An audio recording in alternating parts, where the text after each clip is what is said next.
Oh, my bad. Look, that joker sneak up on you. You be all up in that one. At least I am. I was like, and I don't know for the life of me why my nieces and nephews still pretend like they are not aware that I can jam. They always call me Uncle Carlton. Like on Fresh Prince, only can do, Carlton. I have rhythm. I have music. Who could ask for anything more? See, it's that kind of Friday.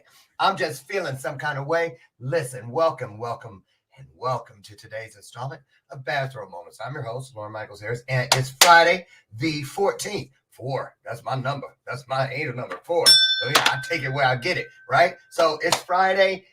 Made it through another week. Give yourselves a round of applause. Listen, it's hard times. I mean that when I say give yourselves a round of applause because, shit, let's keep it real. It ain't easy. Everybody I know has some kind of a sick story. All these babies, little ones, 2 and 3 year olds going, with these fevers from the virus and all. So it's hard for people. It's hard. So, we need each other. And that's what I love about what we do here every day with these illuminated conversations we have here on Bathrobe Moments. If nothing else, it's a place we can come pour into each other at least once. We know in this day we will be poured into, and we have the opportunity to what? That's right, pour into other people. So that's why we're here, and that's why the bell is here. The bell of purpose, not a gimmick, not some little clever show prop. It is a reminder. That's what it is. It's an opportunity. That's another thing it is. Because just like that bell has a ring to it, guess what? You bet. That's right. The truth does too. So in here, that's what we live on. That's what we breathe through. Transparency. So it's a safe space. So, get involved. Speak what you speak. And that's what I love about today's guest. That's what I love about her. She's here. It's part 2. We're going to do it a little different. She was here a couple of weeks ago, Jaime Laine, and very outspoken. She ain't scared. Look, dude, y'all ain't got no clue. Seriously. Well, maybe some of you do, but if you don't, you will. So I'm going to do things a little different today, y'all, on Friday, this illuminated conversation. So I want you to be a part of it. Can I get an amen? Come on now. So I'm going to get Jaime in here. It's all in the promos, the bio and all that. So when she gets in here, I'm going to tell everybody how it's going to work today. It's going to be fun. Here we go. Welcome to the stage, Jaime Laine. She's back. Back.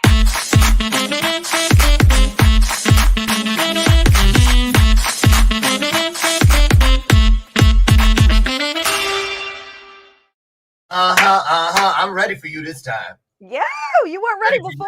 I'm ready for you this time. That tongue. I'm ready for that tongue. Look like a diving board. Look at that. Right underneath. Jaime Laine, welcome back. Happy everything. Thank Day, you. hour, week. How you doing?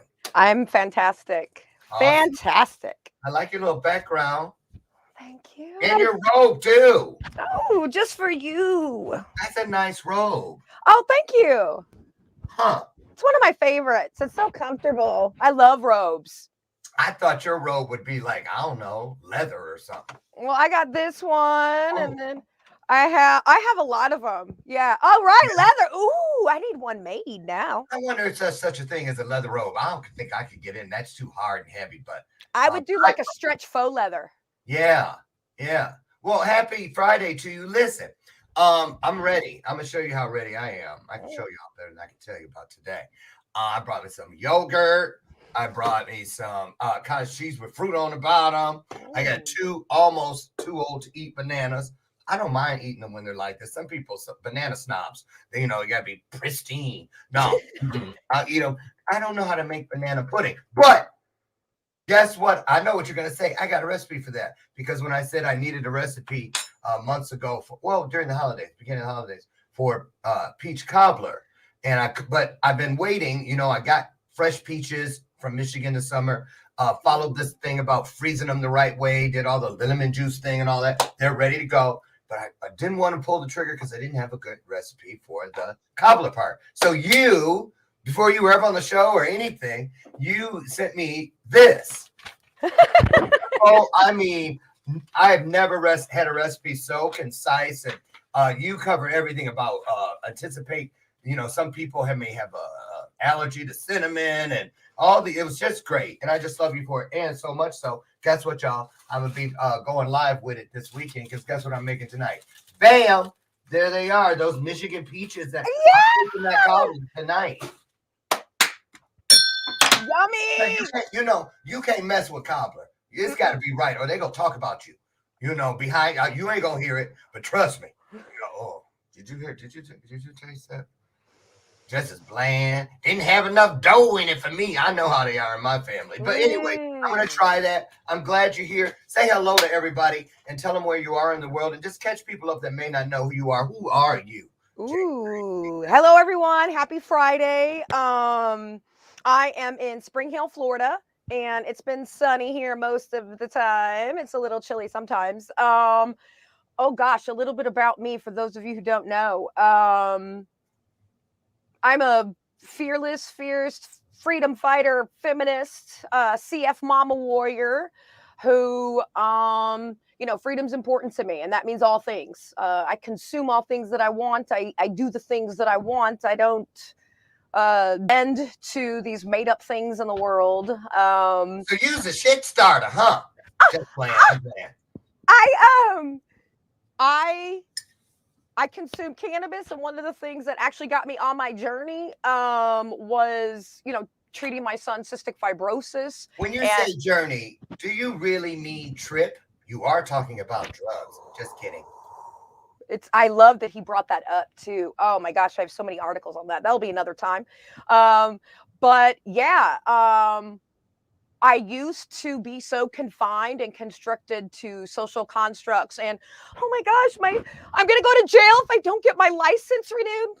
I don't give a shit about that. I'm a grown-ass woman, stuff like that. I can't worry about those things. And I used to do all the right thing. And Jaime, you do this and do this, and everything will work out right for you. So were you this rambunctious pre-COVID, or did you strap them on after the pandemic?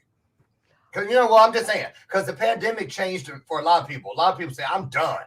You just went through the thing about the anniversary of the insurrection and all that. That's just people, that's people, just like Rodney King back when whatever it is. When people make noise, that means they finally want to be heard. Yeah, exactly. That's how I feel about it. Yeah.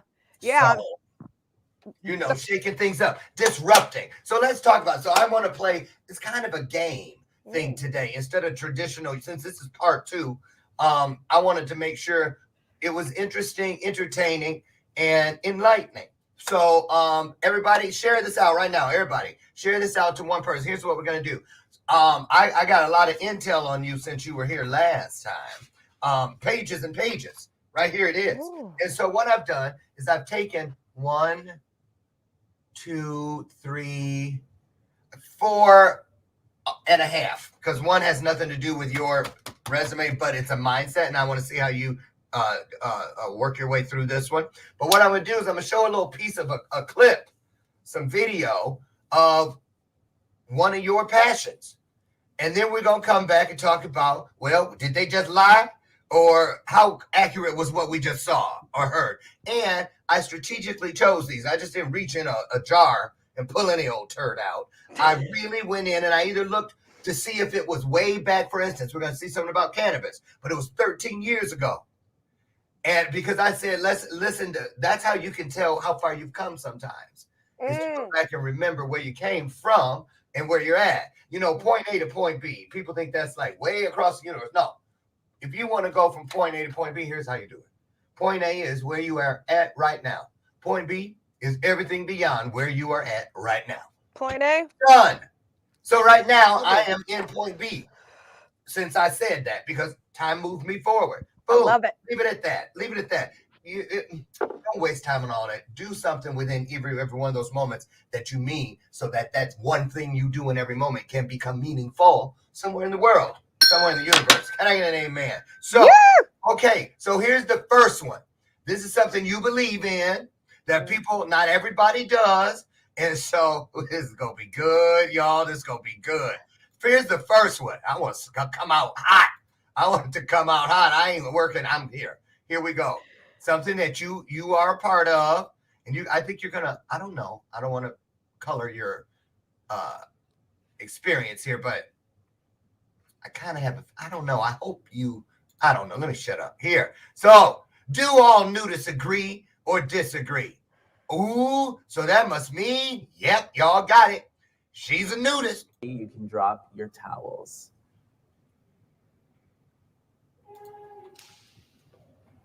Do I get to too? Or? No, this is instructional.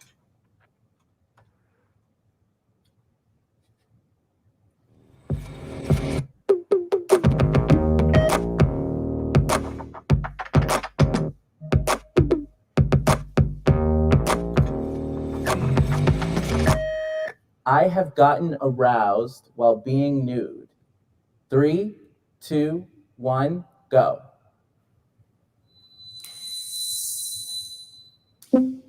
Duh. I'm pansexual. I just like human beings. I think they're hot. If I'm at a nude beach or at a nude social gathering, I may like get aroused because they're just hot people. Like, oh, you guys, y'all are beautiful. You too. Thank you. It's completely natural to get aroused, whether people are naked or clothed. Mhm. Like, it doesn't really matter. Like, a girl could be wearing lingerie, she could be wearing booty shorts. A guy could be topless, and I could get aroused. As someone who throws nude events, there's definitely been times where people have been aroused at the event and they can excuse themselves, but there's never been a time where it's happened and, you know, people made a big deal out of it. It's just something that comes and goes. It's a natural part of life. Okay, so, okay, it's out. That's out. Nudist, hey, nudist. Actually, I can't even change at the gym. So I know I could do it. Because, especially, come on now. Okay, first of all, I know a lot of people out there like, nudist. Why don't you just admit it? That ain't nothing but code for swingers. They just as nasty. But I'm just saying. I'm saying it so you'll have, because they didn't say it in the video. That's Right. the misconception, the misperception, the misperspective. So that's why we're talking about it, right? To Yeah. illuminate, put some light on it. So first of all, what is being a nudist to you? What's it represent? For me, Yeah. And were you always drawn to it, or did you grow into the mindset? no. In fact, you know, I have big breasts. I'm a double D. Okay. And I am. And so when I was a girl, obviously I bloomed. See that coming. Okay, go ahead. I bloomed early, right, in 5th grade. And so by high school, I was a perfect C. And then, you know, I would always try to hide and cover, you know, because of my dysfunction and my childhood. And I didn't want my body to be seen. I didn't want it to be touched. I just couldn't take it. So it was a huge deal for me. It was a part of my trauma recovery, getting over my sexual trauma. And that was a huge part of me because I can't help that I have breasts. Okay. And for women to be told to cover up, why were you dressed like that? Look at the way you were acting. You mean I have tits? You mean that's a problem? I was walking around I'm wearing a tank top, right? I can't help that I have big breasts. I can't walk around in a tank top and shorts. I must want to get But rid aren't they big, really? I mean, isn't it all perspective? If you're, okay, never mind. I had a Dolly Parton thing. I had a Dolly Parton comparison, but never mind. We'll pass on that. And they're natural, if anyone's wondering. I can't help that, right? Like, I know that. Why should you? Exactly. That's it right there. You know, Look, Tom Jones used to put a fake crotch in his outfits when he was out there singing. It's not unusual, right? Because, you know, and they tell me, rumor had it, you know, what's his name in Vegas, that, you know, guys have always, you know, baskets and packages. It's been like a badge of honor. Ooh, look at that. Ooh, right. But women, on the other hand, why the shaming? It's just a control thing, pretty much. That's how I feel. Yeah. And if you can't control your penis and what it does, that's not my problem, mofo. Well, that's how people end up saying, "Oh, you know what? See what happened? She asked for it." Yeah. And I don't care if I'm nude. I don't give a freak if I am nude on the street, walking and dancing. It does not give anyone the right to sure you're gonna look, whatever, fine, look. You don't have to make lewd comments. You don't have to start humping on me. You know how guys start humping on women at the club? It's like, what are you doing? Who gave you permission? You don't get that. One of y'all, sorry. Ah, So you're right. Okay, but wait a minute. I want to make sure this don't fall through the cracks. okay. Now it's clearly, well, should be pretty much obvious to everybody. If a man is aroused at one of these nude things, and there it is. But women, I mean, yeah, I'm gay. So, but I mean, I dabbled before. So, but I'm saying, outside of them nipples, like, how would a woman? A lot of those women were saying, "Yeah, I've been aroused." So, but why? You see what I'm saying? It's not obvious. No, it's not. Guy, it's not embarrassing like a guy trying to hide it. And No. do you try to hide it? No. Tell the truth. What goes through your head? What goes through your head? You're sitting there. You walking together. Hi, no, this is Jim and I Mary. don't see a lot of hard-ons at the nudist resort. You don't? No, a lot of guys wear. That ain't the right nudist resort for me, then. No, listen, there's a culture at some nudist resorts. Nudist resorts are huge around here in this area. Huge. There's like 10 of them, dude. Why you keep saying huge? Are you a size queen? No, it's so popular here, but there's different cultures. Like, if you go to one nudist resort, there's swingers, right? The one I go to, it's right. You understand the fact that swingers go there. You know that. That's why I don't go there. So it's really like a real living. What's that site on where people hook up? Tinder. Oh, Like okay. a Tinder campground. Kind of, and it's accepted and it's okay because That's what they go there for. it's consensual. Yeah, and Now, are there families at your nudist place? yeah, Kids and everything. yeah. Brandon loves. See, okay. Now wait a minute. I know. What about old nasty ass predators and stuff? I know. Girl. Trust me. Me being my background, and So what about that? I am concerned. I have. That looked like a spell or something. Point that somewhere else. Okay, go ahead. No, seriously, that's I am a serious thing. Hawkeye. I'm a Hawkeye with my son. And he feels alive. He goes, "Wait a minute, we can be naked here." I said, You "Yeah, took boo." him there? Yeah.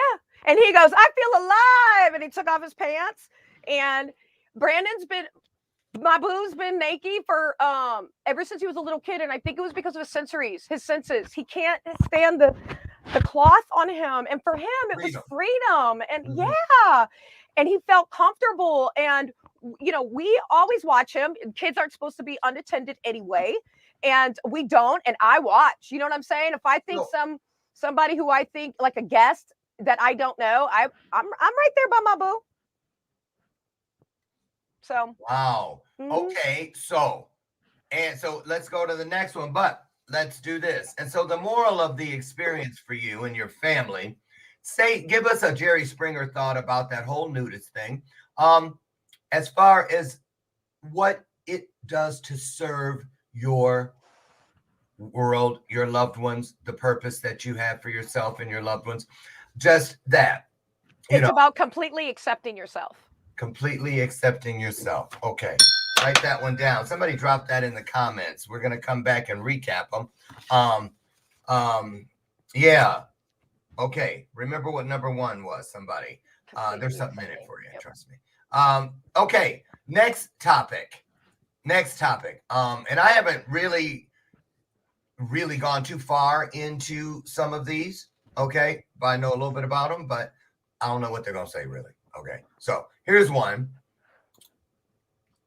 Wait a minute. I'm not trying to do that. Wait. Okay, here we go. So I'm going to share the next one because you are quite vocal on the fact that you are indeed a feminist. And so here's something a little different. This is, femicide. I had never heard of it till this morning. Seriously. And I'm like, okay, I'm learning already. It's in Europe, but we live in a world. We don't just live in a town. We live in a world. So here we go. It was a bleak start to the year for anti-femicide activists after 3 women were killed, allegedly by current or former partners. Yeah, this is in the last few weeks. Over 100 women were murdered in domestic abuse-related cases. Campaigners are now calling for tougher government action to combat the violence and have accused authorities of remaining too silent over the recent deaths. Well, to discuss this further, I'm now joined by journalist and... Okay. Did you know about that? Did you know that word? Femicide? No, I've been seeing a lot more other fema words, but not that one. Okay, so what just happened with you when you saw that? I saw you kind of like deer in the headlight. It is. Number one, it's Europe. That surprises me. Just I've been over there. I've lived the culture. That surprises me. The violence like that. I think that was my first thing. Like, whoa.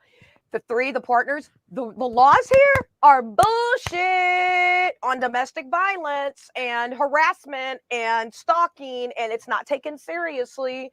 So I can imagine what it's like in Europe if it's like that here in the United States. We don't value women here. We don't respect women's rights. As far as touching, just like the rape thing, right? Why was she wearing that? That's the first question. She asked for it. Yeah, in a trial.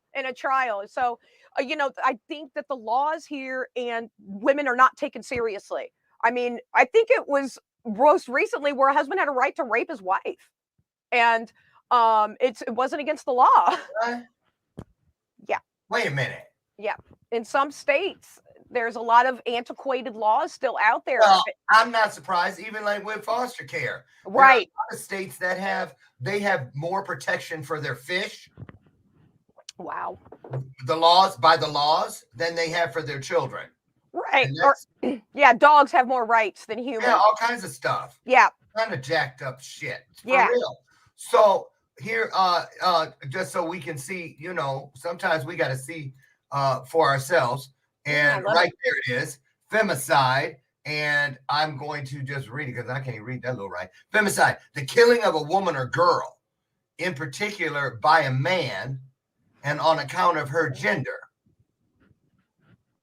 So it's a real word. It's a real thing, apparently. So, what do you say about tell us why? Okay, because feminism is different for everybody. You got everything from the Ruth Ginsburg mindset to, everything from, women who grew up during Burn the Bra, women's suffrage. You got all kinds of dynamics, is what I'm saying. Yep. So as a woman and a mother and, a partner to someone and a sister, an aunt, all those roles that women play is what I'm getting at. What does it mean to you? Is it to just say, fuck you, listen to my dirty, nasty mouth? Yeah, look, yep, here it is. I showed them, sure did. And I'm just saying, some people do shit just to, for attention. Some people do shit. What are the motives for you? First, I want to say something. I used to not say shit because I didn't want people to think I had attention. Fuck that. I'm going to say it, okay? Because I hid for so many years because of it. I don't want none of this to hit me in the teeth, so I'm So to be a feminist, I love this question because for everyone, it's different. For me, being a feminist means I'm going to start standing up for my rights. I'm going to start accepting my body fully. I'm going to start setting boundaries for my body, my space, and I'm going to start letting people know and hopefully empower other women. For other women, to be a feminist, I think that there's so many different kinds of feminists, and here's the bottom thing. Here's the only thing. What kind of woman, what kind of feminist do you want to be? If you do want to be a woman who has 8 babies and stays at home and that brings you joy and filled with joy and you're happy to stand up and march for the rights of women to have 8 babies and stay home, good for you, girl. Go get it. I don't want that. And for all the women who are being oppressed or being marginalized. Why the hell not?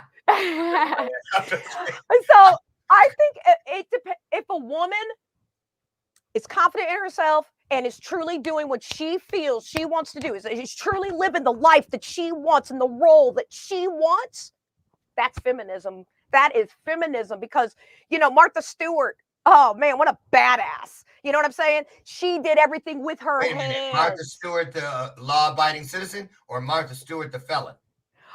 You call her felon. Because there's 2 versions of her. I know. I think she looked out for her investment, and I don't think any other man got prison time for that transaction. Only she did. Mm-hmm. So, she came out with that poncho line, so. She's a badass. I mean, she's a legend. She just does not stop. And good for her. You want to sew and stuff like that. That's the kind of feminist you want to be. As long as you are doing it because that's your core, because that's what you want, not because a man told you, not because you were forced. Oh, ooh. Okay. We're gonna transition into the next passion piece. Before some lightning or something so it just happens to make its way in here. So anyway, I used to watch Charmed while you playing. Okay. My course is called P3. I'm kidding. But anyway, listen. So I saw you light up a minute ago. You lit something. I doubt if it was a cigarette, because I am quite aware. I've been on calls with you, and I'm like, wait a minute. No, she just didn't sit there and hit some weed. Yes, you did, right? So we're gonna let's talk about now. This is the one that I alluded to. I kind of gave you guys heads up about going back to kind of honor and celebrate for a moment, if we could, just how far we've come from thinking away something like, ooh, like on Adam saying, ooh, that's the devil. Remember that? To keeping ourselves in this is what I love about your feminist ideals. This is what I love about your nudist ideals, and just you overall, Jaime, is that we need more people like that are willing to embrace. I think this pandemic would have a whole different feel to it. This world in general would have a whole different feel to it if people weren't shamed out of their own fingerprint. You know what I'm saying? I love that. Yeah, exactly. So let's take a look. This was, if you look, plus has my angel number. Okay, has my angel numbers. Look at that. The views 74,444. So I knew there was. So I kind of scrubbed it ahead. Listen, this is a guy whose reputation was thrown on the line because he was trying to prove that medical marijuana back then in 2008 was a good thing. Boom, boom, boom. And here, take a listen. First thing, I'd like to thank the Independent Institute for sponsoring this forum and creating it. And I think that this is pretty incredible. And especially you, David, and also Bill Sandover, who's here. They've just done so much work in getting this together. Inspiring. And I'd like to thank everybody who's here, and in fact the entire community, because the reason why I am here and can be here tonight is because I was only given a one-day sentence, and that is because of you. It wasn't because of the judge. It wasn't because of any of the legal things. It was because of the pressure that the community and the media placed on the court system. So I'd like to give you a hearty thanks for that. Mm-hmm. Amen. Mm-hmm. That's why we use our voices. This issue, the issue of medical marijuana, is of prime importance to perhaps 100,000 Californians who use marijuana in one way or another for their health, who have been given recommendations by doctors, and it may improve the quality of their life, it may maintain their health, or it may actually keep them alive. And so this is not just a ruse issue or something like that. And this issue not only affects Californians, but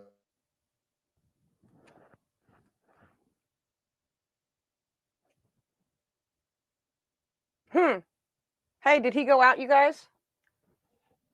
Did Lauren freeze up? Into a little bit about my case. As you know, I was convicted on 3 counts, and that is cultivating marijuana, maintaining.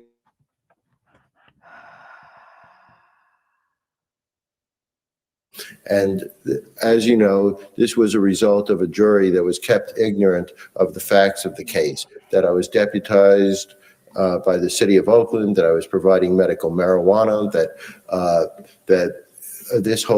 I was told by the city that I was immune from prosecution. And so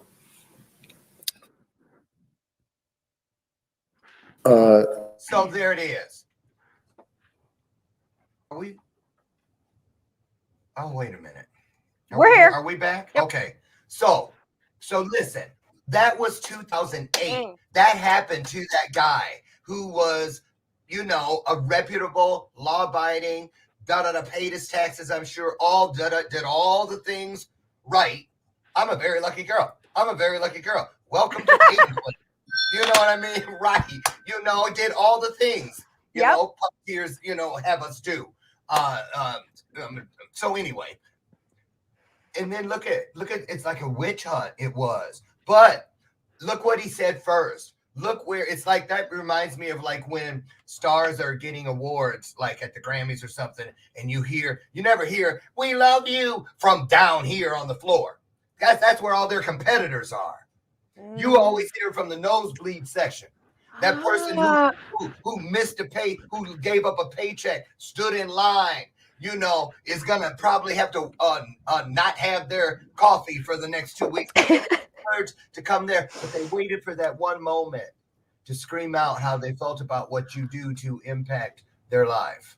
And that's why they always say, and you see them holding and they go, and I love you too. And that's a real thing, you guys. And it's for all of us. Those examples, those clues that we just talked about, because that's what they are. We're not supposed to stargaze. We're supposed to look at those examples as possibilities, as encouragement.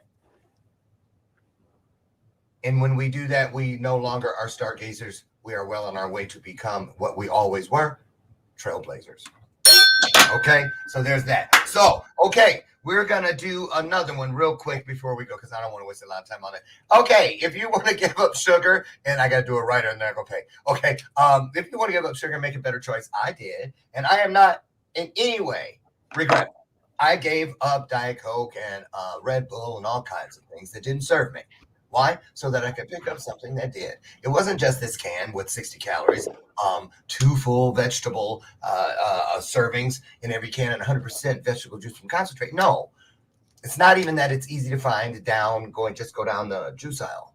What it is it started a process for me to understand no matter how large or small, great choices don't come in pints, quarts, and gallons.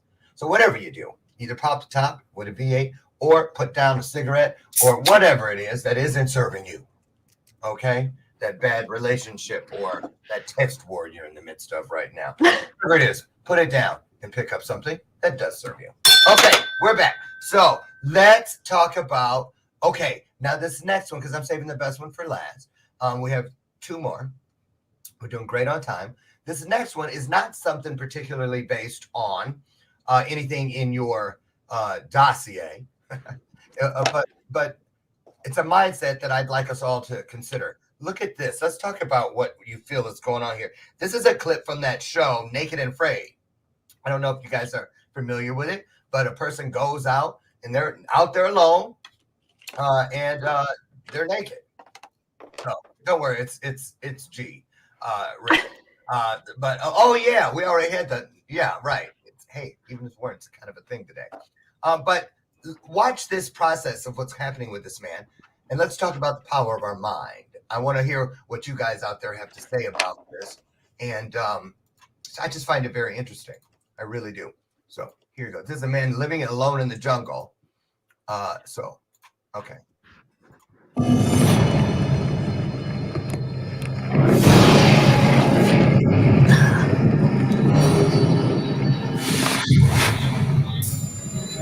There are noises like I've never heard before. Crazy. I'm hearing a freight train. I'm hearing music. I'm hearing like car doors slam. Just crazy stuff that's not here. 15 days into his challenge, Wes has taken in less than 100 calories a day, and he's only slept a couple of hours a night.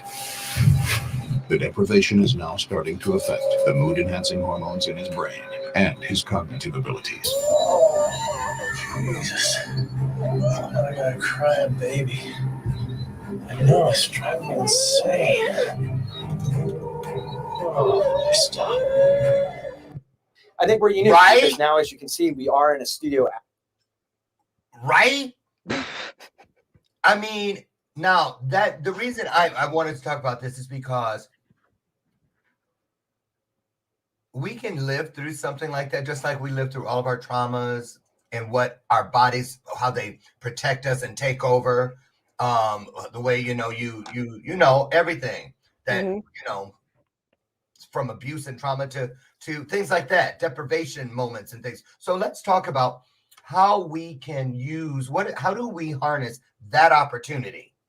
That's how I look at what we saw right there. An opportunity. How do we tap into I mean, because that happens. You know what I'm saying? So there's a power inside the mind. It's like I just feel it. I just know it. I mean, we call it a whole bunch of different things, but I sometimes wonder if we really get it. So what do you think about that? And the reason I brought that up because talk about you're a scientist. A lot of people don't know that. Talk about that. So for me, the whole thing is about sustainability, right? Empowering our minds. You're a biologist, right? Yeah, I've studied the body. I mean, not by degree, but for the past. That's your thing, though. Yes, 9 years. I've been researching the body, how it works with our body systems. Okay. Stuff like that. So that's a great point. I want to know, right? That's the first thing our minds need to know. We need to be able to understand how our bodies work, how our minds work. I know we're on time, so I want to make this. Mm-hmm. The basic point is about sustainability. So if you are truly able to say, about accepting myself, that means getting to know myself truly and understanding and shedding those layers of fear, what have you. Then I started, I'm like, oh my gosh, if my mind can allow me to accept myself and be naked in front of people and, work out in this fitness and all my mind to do all these things, what if I was able to self-sustain? What if I was able to forage? What if I was able to identify these plants that are able to feed my DNA inside of me and my essential amino acids that I need in the world? That dude right there was totally not. Forage? Yeah, forage. Okay. Live off the land. Okay. And that man there, he was not prepared to even be in that situation. So realize, our minds are capable of doing things if you've opened that realm, if you've been living that way, if you've done that. This dude, seriously, of course he's not prepared. Of course he's not mentally stable. How would you allow yourself to go 15 days in a thing like that, not go look at the leaves, not realize where you're at, what you're doing? He didn't have power of the mind when he went there. So, I mean, that's how I feel about that. Maybe, it depends on a person's definition of power. Right. Okay. Yeah. What a great point. Right. A person's definition of power and also what the intention behind it. Mm-hmm. Because that's why there's a thing known as abuse of power. Right. Yeah. You know what I mean? And people think that means that you're like Donald Trump or somebody at the head of a company or something when you abuse power. They never really put it into context wherein they're abusing their own superpowers. Yeah. By playing with them, not acknowledging them, wishing, things on people, whether you're the only one who knows or not. I can't stand that bitch. I wish she'd have a heart attack. I wish she, look at her and think she's something in that new car. I hope she get a flat tire. I mean it. People do that. I know. We abuse our minds. So what do you do? What's your thing about? Let me just ask you this, because I know you have to work on a lot of stuff. Because some people might say, "Ooh, she's rough around the edges. She's a little abrasive." I get it because I used to. Before I started doing the work I do today, I'm just going to keep it real. My passion. Before I understood that for me, my passion is what stands right on the other side of every breath I take. Mm-hmm. Okay, that's the best way I can put it. And so I had to learn how to be politically correct. Only because, not to apologize or try to fall into some type of a box, but we have to on when things are unorthodox, as legacy is and purpose, because it's different for all of us, unique for all of us. You have to be super diligent as far as committing to. It's not about. A lot of us think, here comes. I'm trying to get it right, y'all. It's not about. A lot of us, all we do is we focus on, we question the package, the gift, what's inside of it. We don't think, I don't know if that's good enough. Maybe I can wait and save up and get the better model. Oh, they just came out with it. Whatever the thing is, you're questioning the gift that you have for the world. And it's, our job isn't to do anything but have the gift there. But what we are in control of, our main job is to change the wrapping according to need. When I speak to 5-year-olds, I learned this the first years of being a speaker. I could do the ripple effect speech to 5-year-olds and do it later that afternoon for global leaders at Whirlpool. I didn't change the truth, which is the gift inside the package. I simply wrapped it differently. Right. You see what I'm saying? So this is what I was getting at with all that. Do you feel like right now is a great time for the world, that each of us has an opportunity, if we got on the other side of all the fear-based things going on, that this is really an opportunity to do exactly what you're describing in all of these segments that we looked at today, which really just speak to stretching your birthrights to the limits. Don't, it's like when you see, you always hear about legends that they say, and one thing, she lived her life unapologetically. Yep. Which is transparent. It's transparent. You're not hiding things. Some people are closet nudists. Some people, I was a closet smoker. That's still lying by omission, because I'm offering different versions of myself as if they are all one, and they are not. Right. You see? Right. Yeah. I do want to say something about the nudism thing too. A lot of sometimes maybe I don't feel like being topless or with bottoms. You know what I mean? It can change on how I feel every day. The fact that I'm able to karaoke naked in front of a live audience, that makes me feel good. So it just, it's different for everybody every single day. I just wanted to say that, I go naked all the time in my own place, and I'm naked most of the time in public. At the park. Sometimes I was like, bro, I know you don't just walk down the street in your town. Don't come visit me there. Anyway, it's just about the mood. Let me ask you this. What about judgmental in the nudist places? Where you feel you're being judged. For instance, what if a woman, whoever, she's all trimmed and Braziled and all that stuff. And then here come, cave woman. Nobody cares. We accept everyone. Are they like, nope. Girl, that is your armpits. I'm eating yummy. Cheese. Sorry. No, we believe in everyone should accept themselves, and that's part of that. Accepting each other, accepting each else. And there's it really is a community. That's what you're doing. Oh yeah. Do you solemnly swear to tell the truth? No, it's easy to say it, but when you're there, what do you do? How does the person do that? To me, I'm like, fuck yeah. When I was during the clothing optional phase of my opening up, because I wasn't nude at first when I went there. It was the only park available for us when we left Colorado to come here. So we went. Anyway, I was like, oh my gosh, I felt excited. I felt like how brave and courageous these. You don't even judge yourself. You mentioned that thing about being, that you're big breasted. This let's say. Oh, it's funny you brought that up. I asked Beard a few weeks ago. I was like, we do, it's natural, and then I gotta shove it, not shove it, I gotta release it. Are my breasts grotesquely large? Do I look, because I'm thin too. I work out, so I'm thin. Like freakishly large. Yeah. Yeah. And he's like, are you kidding me? Blah blah blah, No, and they're not freakishly large. Right. And so, but you're right. It's a natural thing automatically, and then it's about releasing it. Oh yeah, for sure. Is there a tie-in for people that can go there and really do it, like you're describing? Does it have anything to do with the fact that they are no longer, to a certain extent, judging themselves like most of us do before going in there? Because I'm gonna just keep it real with you. It wasn't a nudist thing, but a friend of mine in high school in 12th grade, but this is 1980. We went to a bathhouse.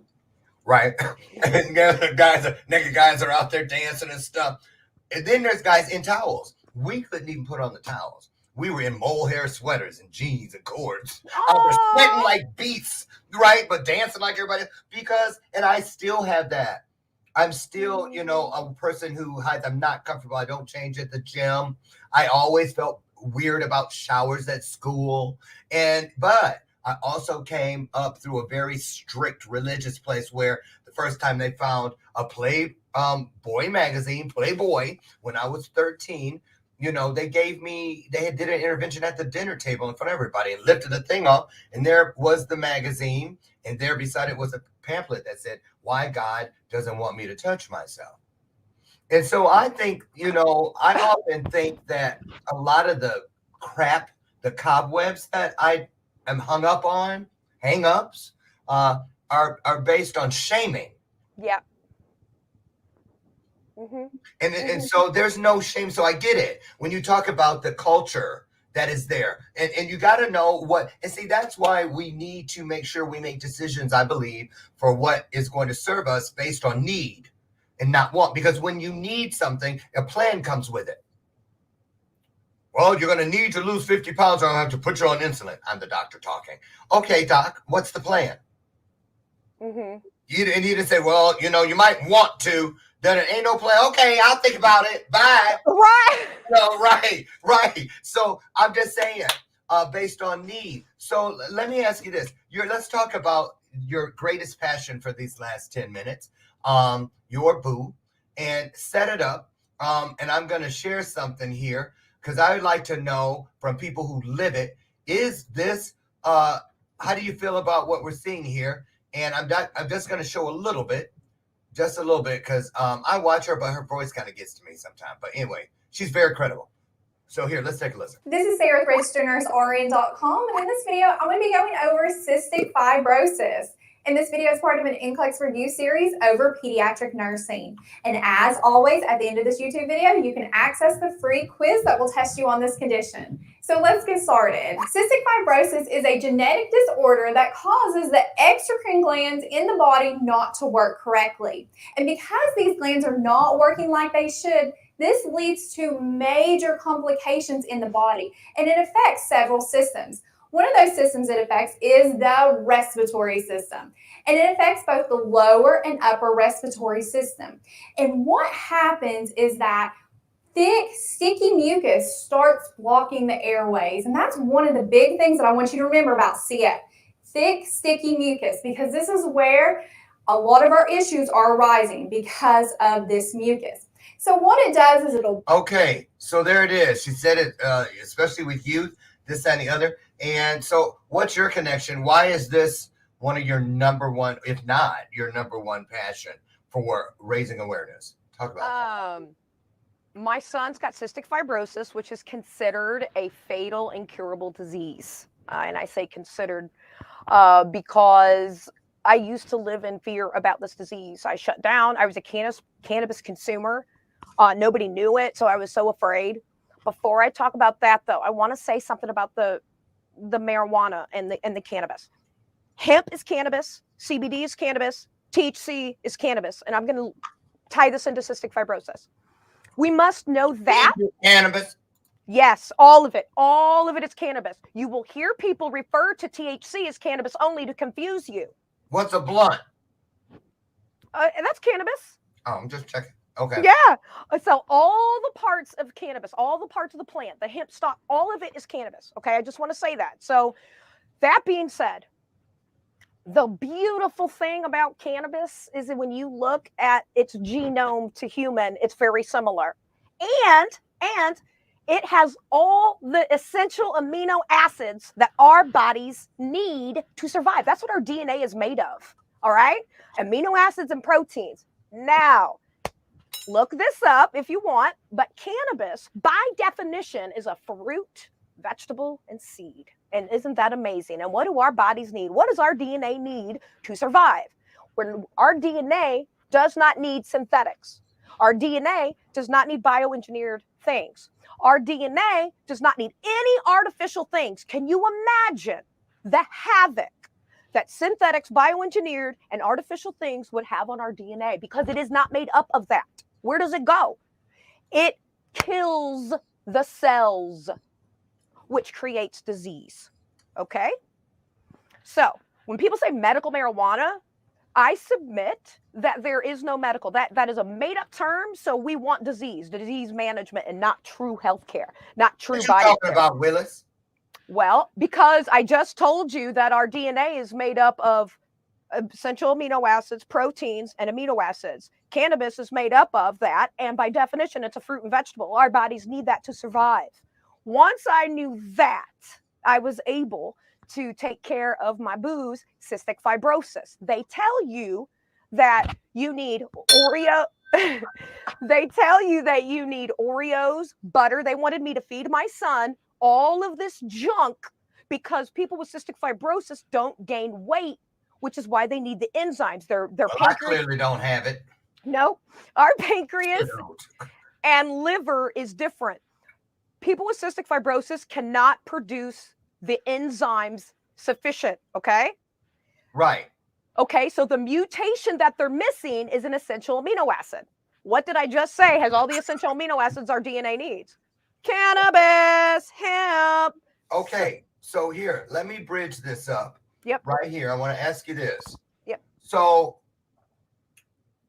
cystic fibrosis, all of them. Brian's best friend is one of Jerry's kids, original. You know, and what's that one? Muscular dystrophy. You know, we see St. Jude Hospital for cancer stuff. So what I'm getting at is we see these names and these ailments and these things, these dis-ease, and it's all, I've known it my whole life. I've heard it. I've heard it. It's not like, where'd that come from to hear it now? But what has changed? Here's what I wish there was more of. Like some kind of leaderboard or something saying, you know, like they do about polio. This is how we've eradicated polio. And it shows you like a timeline. You know, so that's why I love what I'm getting at. It's what I love about people like you who are willing to talk about what you didn't accept and how much control you had over what you have. So keep going. I just want to get that out there. Oh, thank you. Yeah. So once I realized, you know, how the body worked and whatever. So at 5 years old, my son developed liver damage. I did. She's bringing out the girls, y'all. I did what they told me to do. I followed the FDA regimen. Hey, where's your mic? Okay, because I was like, I followed the FDA regimen that they gave me. Now, I didn't give them all the garbage that they wanted me to inhale them with and stuff because I was like, wait a minute, my son's producing more cough. Only thing I had him on was FDA approved enzymes. Enzyme allows the person with cystic fibrosis to absorb their food so they don't starve to death. Now, I did that. His liver enzymes were 4 times the normal limit at 5 years old. That means his liver was dying. His poop was gray. His functions were shut off. Oh. I knew then. Oh, I was scared to death. Are you kidding me, Lauren? I was a mess. I was a mess. My brain was black. I was like, okay.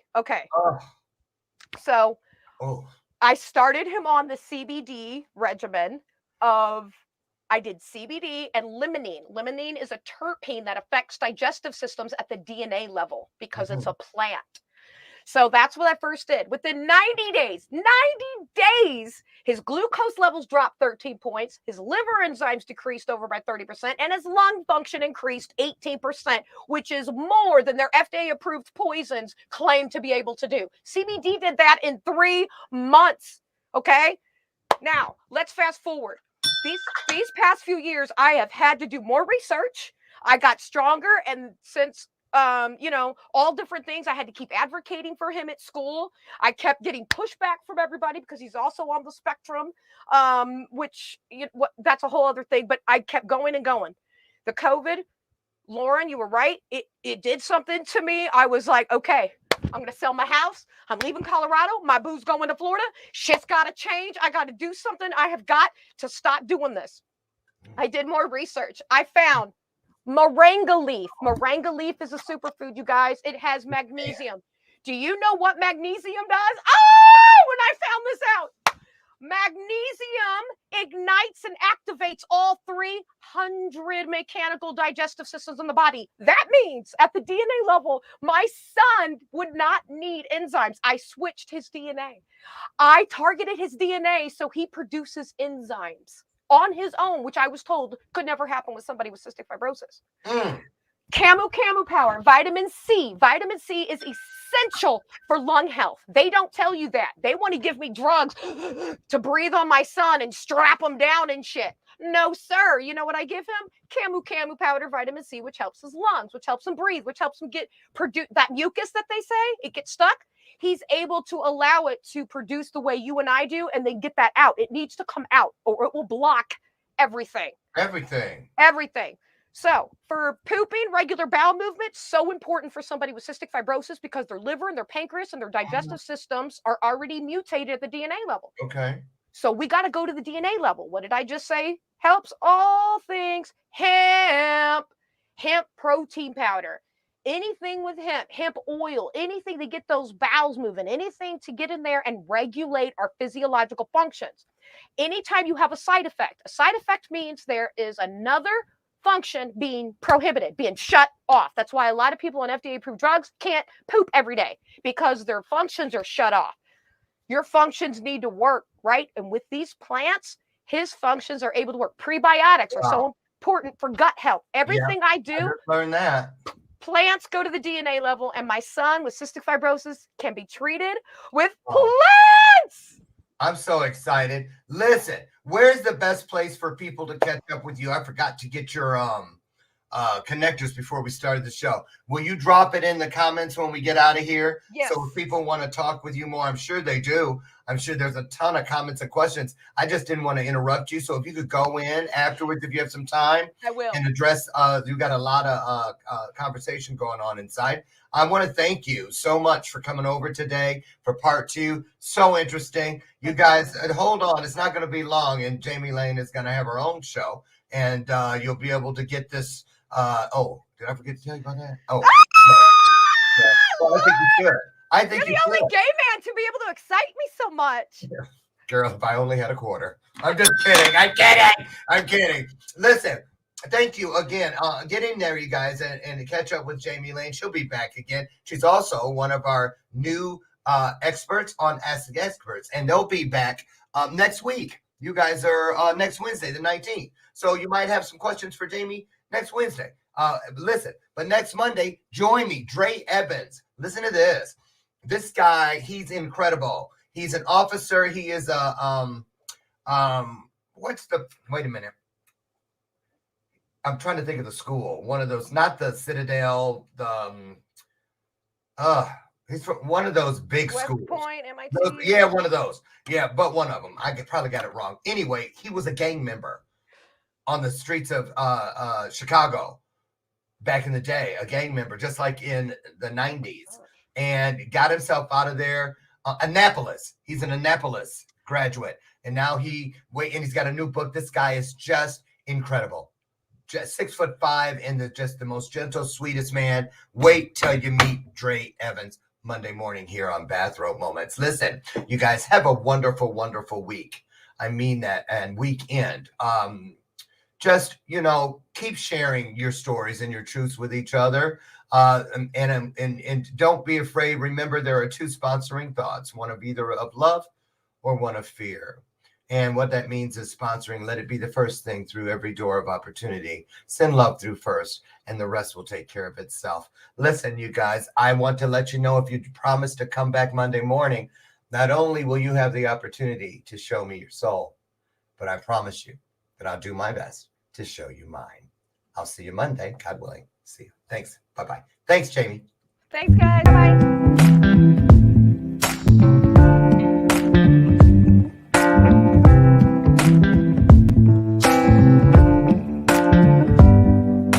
Show me your soul.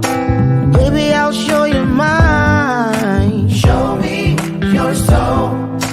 Honey, it's way past time. How expensive do I have to be? Need I spell it out before you get it, baby? Show me your soul.